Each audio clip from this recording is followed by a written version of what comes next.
आधीच सांगतो की हा व्हिडिओ ॲनिमेटेड नाही, एकदम खरा व्हिडिओ आहे। ह्या व्हिडिओमध्ये जे आपल्याला दिसायला सगळा खेळ आहे कॅमेऱ्याच्या शटर स्पीड आणि फ्रेम रेटचा। एक व्हिडिओ म्हणजे काय ते मागच्या व्हिडिओमध्ये एक्सप्लेन केलेलं आहे। जर बघितलं नसेल तर प्रोफाइलर आहे, चेक करा।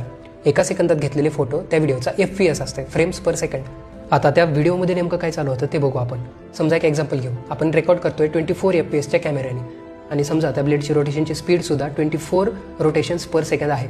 आणि आता या ठिकाणी प्रत्येक वेळी कॅमेरा फ्रेम कॅप्चर करताना ती ब्लेड त्याच ठिकाणी असणार आहे। जेव्हा कॅमेऱ्याचा FPS आणि त्या ब्लेडचे रोटेशनची स्पीड एक्झॅक्टली मॅच होती किंवा एका रेशोमध्ये येते, त्यावेळेस आपल्याला ती ब्लेड एका ठिकाणी थांबलेल्या दिसतात। बऱ्याच वेळा पिक्चरमध्ये आपण बघतो किंवा आपण आपल्या जर मोबाईलमध्ये व्हिडिओ काढला एखाद्या चालणाऱ्या गाडीचा, तर गाड्यांची चाकं जी आहेत आपल्याला ती सरळ फिरताना दिसतात, पण अचानकच त्या व्हिडिओमध्ये ती उलटी फिरताना सुद्धा आपल्याला दिसतात। आणि आता समजा जर आपण कॅमेरा तेच वापरतोय 24 FPS वाला, पण त्या ब्लेडची रोटेशनची जी स्पीड आहे ती 23 आहे, तर आता काय होईल, ते प्रत्येक फ्रेम कॅप्चर करताना आपल्याला ती ब्लेड एक पोझिशन पाठीमागे आलेली दिसेल आणि तीच प्रोसेस प्रत्येक फ्रेममध्ये कंटिन्यू झाल्यामुळे आपल्याला ती ब्लेड उलटी फिरताना सुद्धा दिसेल।